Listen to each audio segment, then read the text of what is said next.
Boker Tov à vous tous, nous sommes jeudi matin, je suis heureux de vous retrouver pour notre cours de la journée. Nous sommes jeudi, le Shabbat approche maintenant à grands pas. Pensez à réserver vos places pour Shabbat. Baruch Hashem, les inscriptions se passent très bien, il y a de plus en plus de monde. Ne vous prenez pas à la dernière minute, peut-être que vous ne trouverez plus de place à ce moment-là, ça serait vraiment dommage.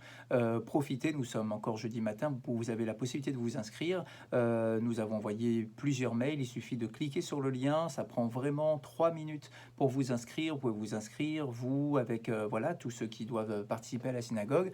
Et je vous rappelle qu'il faut faire 3 inscriptions pour les 3 offices du Shabbat. C'est-à-dire que si vous avez l'intention de venir à tous les offices, il faudra, mais vous pouvez le faire d'un coup, vous inscrire à l'office du vendredi soir, celui du samedi matin, celui du samedi après-midi, et vous verrez, il y a différents horaires, différents endroits. Pensez à le faire. C'est pour ça que j'insiste fortement, parce que malheureusement, vous ne pourrez pas pénétrer à l'intérieur de la synagogue si votre nom n'apparaît pas sur le listing. Donc pensez à le faire rapidement. Un petit mot sur la paracha de la semaine, un enseignement sur la paracha de la semaine. Vous savez, la paracha de Nassau, c'est la paracha la plus longue de la Torah. C'est la paracha où on va nous parler de l'intronisation du Mishkan avec les offrandes faites par les princes d'Israël. C'est également la paracha dans laquelle on nous parle du nazir, de cet individu qui va s'interdire de boire du vin, de consommer tout ce qui est lié à la vinification et au raisin pour essayer de s'élever spirituellement. Il ne va pas non plus couper ses cheveux en signe de séparation avec sa beauté physique, son attrait physique, pour justement s'impliquer un peu plus vers le spirituel. Mais c'est aussi dans cette paracha qu'on trouve le passage très intéressant, mais effectivement très difficile à percevoir totalement, de l'histoire de la femme sota. De quoi il s'agit en quelques mots? D'une femme qui reçoit de son mari l'ordre de ne pas s'isoler avec un autre homme, parce que son mari, et à aucun moment on dit que ce que son mari pense est bien dans la Torah. Au contraire, on dit que ce n'est pas bien d'être aussi jaloux, avoir autant de soupçons à l'égard de son épouse, mais il n'empêche que cet homme-là est pris d'un esprit comme ça de jalousie extrême, justifiée ou pas, et il va dire à son épouse, écoute, je t'interdis de t'isoler seul avec un tel. Donc c'est pas de manière large, il a des doutes sur une personne, et donc il dit, regarde, je t'interdis de t'isoler avec une personne en particulier, avec cette personne-là. Il lui désigne la personne. Et donc on nous dit que si jamais cette femme n'a pas écouté la mise en garde de son époux et qu'elle s'est malgré tout isolée avec cet individu, on ne sait pas ce qui s'est passé dans la pièce, hein, on n'a pas de témoignage, on n'a personne qui a vu ce qui s'est passé au moment où ils étaient isolés, mais il y a simplement eu des témoins que cette femme s'est isolée avec l'homme en question. Et donc voilà la Torah qui va nous dire que Akadosh Baruch Hu va se sacrifier, entre guillemets, il va être prêt à effacer son nom pour retrouver le Shalom Bayit, la paix du foyer, puisque la femme va être présentée au Beth Amikdash. On va prendre un parchemin dans lequel il y aura écrit le nom d'Hachem avec de l'eau particulière, de l'eau lustrale. On va gratter le nom d'Akadosh Baruch Hu, donc l'encre qui va maintenant se mélanger à l'eau. L'épouse va boire cette eau et c'est cette eau qui va définir si oui ou non, il y a eu une transgression, et si oui ou non, l'épouse en question a eu une relation interdite avec l'homme qui a été désigné par son mari. On connaît tous, bien évidemment, ce qui est écrit dans la Torah. C'est un passage célèbre et il y a énormément de commentaires sur ce passage-là. Et je trouvais intéressant de vous rapporter le commentaire que nous allons partager ce matin, qui nous dit la chose suivante. À Sota, l'histoire de la femme Sota, Hissemel et Choladama Overavera. On ne doit pas laisser une approche trop fermée sur cette histoire de la femme Sota, mais qu'en réalité, il y a une façon d'aborder le sujet de manière très très large en nous disant que finalement, on peut mettre en parallèle l'histoire de la femme Sota avec tous les individus qui commettent des erreurs, qui commettent des fautes et qui transgressent ce que Dieu nous demande. Qu'est-divré Chazal, comme nos Chachamim nous disent, En Adam over Avera, il est Imken, Nirnasbo Ruarshtut. Pourquoi est-ce qu'on peut faire ce lien, qui est effectivement surprenant de prime abord, entre l'histoire de la femme sota et tout individu qui peut commettre une faute? Eh bien, en fait, on nous renvoie à un enseignement de la Gemara, où on nous dit En Adam over Avera, aucun homme ne commet une faute, et la Imken, si ce n'est Nirnasbo, si un rentre en lui, Ruarshtut, un esprit de folie. Ça veut dire que normalement, un homme qui est bien constitué, qui est bien équilibré, n'a aucune envie de commettre une faute. Pourquoi? Parce qu'il a en lui une neshama. Cette neshama est créée par Akadosh Baruch Hu, elle est donnée par Dieu directement, elle lui permet de s'élever spirituellement, et elle n'aspire qu'à quelque chose de positif et qui correspond aux valeurs de la Torah. Donc normalement, si je suis bien maître de mon corps et que voilà, mon esprit est bien construit et que toutes les valeurs sont bien à leur place, normalement il n'y a aucune raison que je commette la moindre faute et la moindre transgression de la Torah. Et donc nos maîtres nous disent, pour commettre une faute, il faut qu'il y ait un esprit de shtout, de folie, qui pénètre à l'intérieur de l'esprit de l'être humain. Et c'est là qu'on va créer le lien avec l'histoire de la sota, parce que quand on regarde dans les versets de la Torah, le verset qui nous parle justement de l'introduction à ce passage de la sota, on nous dit « Ish ish », si jamais un homme qui tiste ishto, et le mot « shtut » et qui tiste ishto, c'est exactement le même mot. Lorsque l'on traduit nous en français, lorsqu'un homme soupçonne sa femme d'adultère, d'accord, soupçonne, tiste et ishto, d'accord, eh bien on nous dit quoi? Que c'est le même mot que le mot shtut. Donc grâce à cela, disent nos maîtres, on peut créer un lien entre l'histoire de la sota et l'histoire d'un homme de manière générale qui commet une faute, puisqu'on nous dit qu'il faut shtut et que c'est exactement le même mot qui est employé pour la sota. Donc un homme qui commet une faute, eh bien, on peut comparer avec l'histoire de la sota. Alors, vous allez me dire, d'accord, mais qu'est-ce que l'on peut en tirer du coup? Donc, c'est bien ce qu'on essaie de chercher, hein, quand les Chachamim essaient de créer un lien de ce genre-là, c'est qu'ils veulent nous dire que ce qu'on apprend de l'histoire de la sota, on peut le déduire et l'extrapoler pour tout individu comme nous, hein, qui pouvons commettre une faute dans notre quotidien. Vaderech les tikkun. Alors, on nous dit, comment réparer la faute? C'est ça la question. D'accord, il y a un esprit de folie qui est rentré dans ma tête, d'accord, j'ai commis une faute, j'ai pas laissé parler ma neshama, j'ai laissé parler que ma pulsion, que mes désirs, que mes envies, et plus mon corps que mon esprit. Bon, d'accord, mais alors comment on fait pour l'étaken, pour réparer tout cela, pour se remettre en marche vers les chemins de la Torah? Eh bien, on nous dit de la même façon que dans l'histoire de la sota, on va utiliser de l'eau. Eh bien, il faut comprendre ce que représente l'eau pour utiliser exactement la même chose pour tout individu qui commet une faute. Et nos maîtres nous disent Amaïm, Romzim la Torah.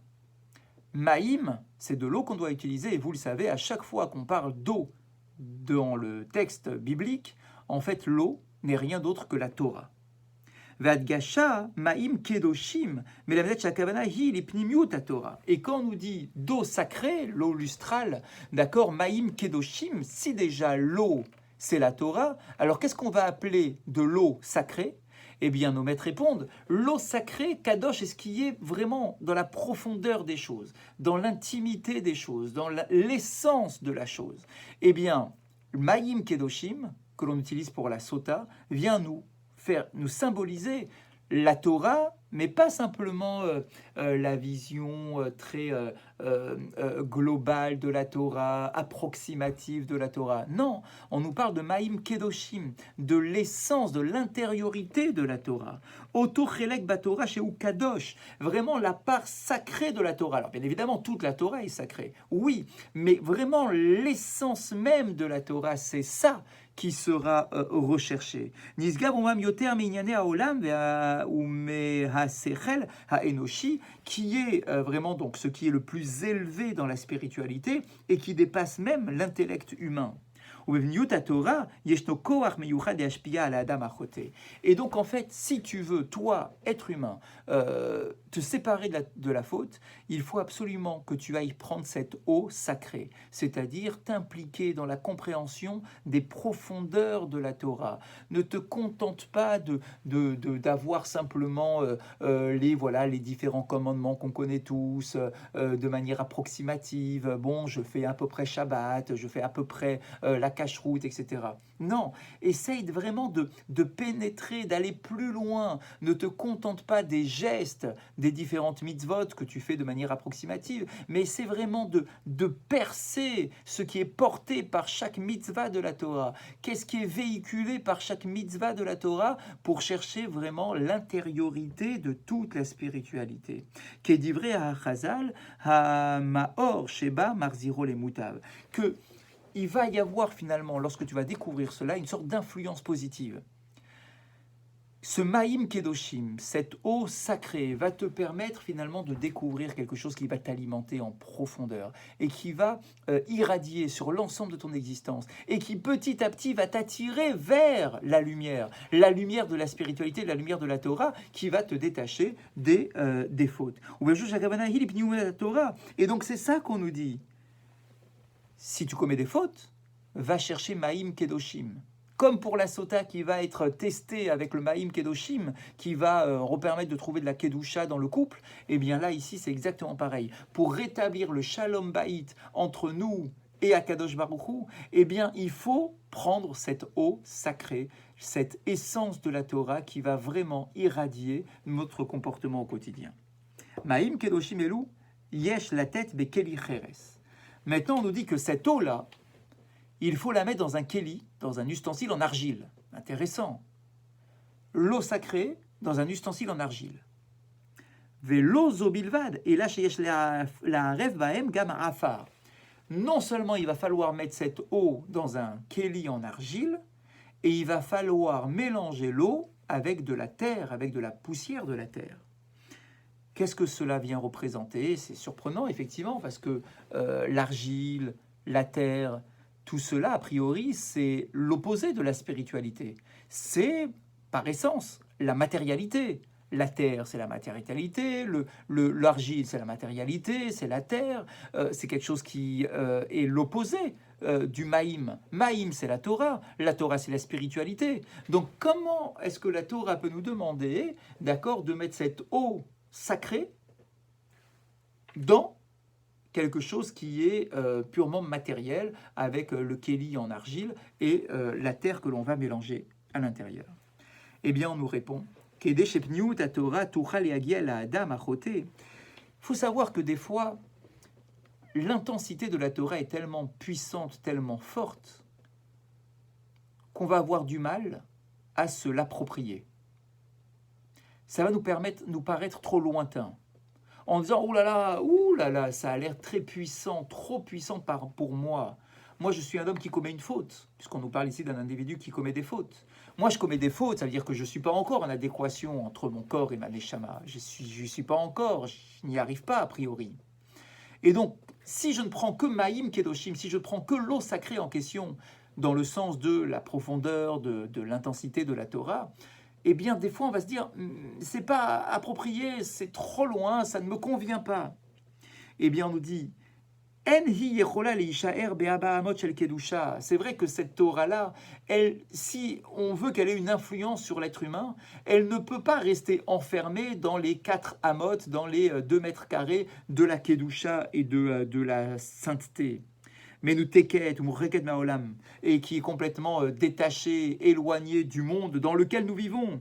Yesh le hafitz uparsem ota bechol makom. Il faut que cette Torah-là, elle soit dans un keli, dans un ustensile, en terre glaise, en argile.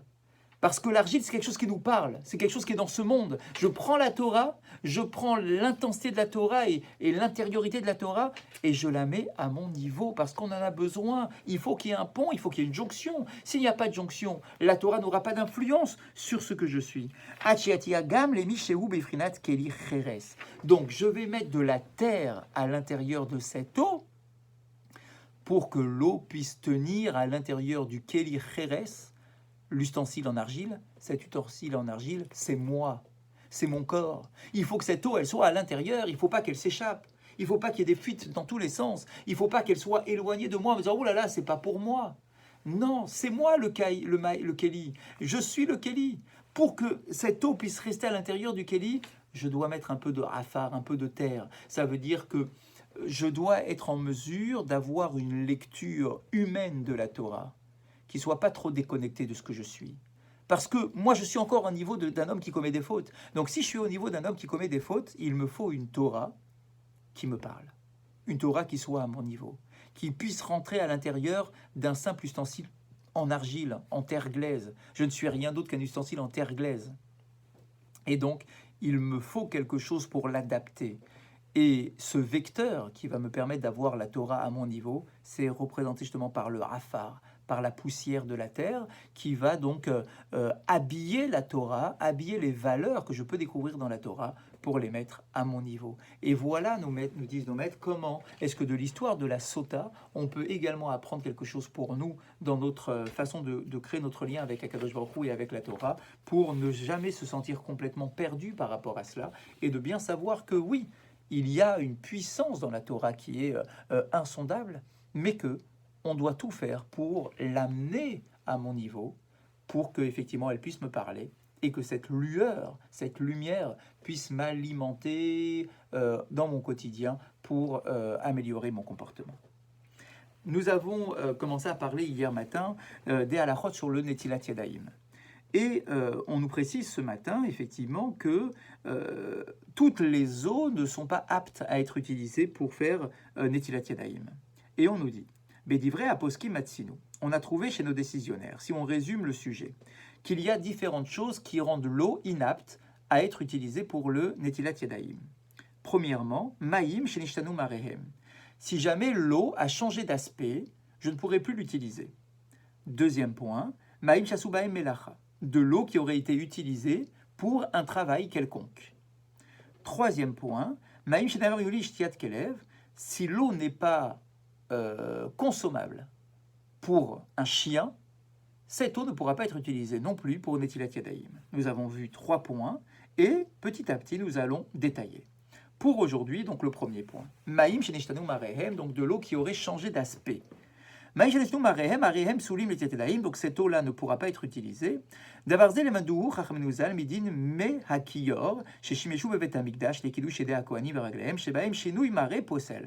Et d'où est-ce qu'on apprend cette notion-là de changement d'aspect?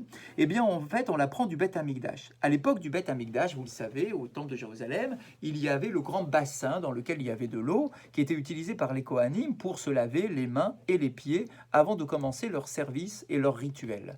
Et nos maîtres nous enseignent par ailleurs que si jamais cette eau-là avait changé d'aspect, eh bien, elle avait tourné en quelque sorte, eh bien, on ne pouvait plus l'utiliser, les Kohanim ne pouvaient plus l'utiliser. Eh bien, ce que l'on dit pour Netilat Yadayim à notre niveau, eh bien, on l'apprend tout simplement de l'eau du bassin des Kohanim. Data Shulchan Aruch.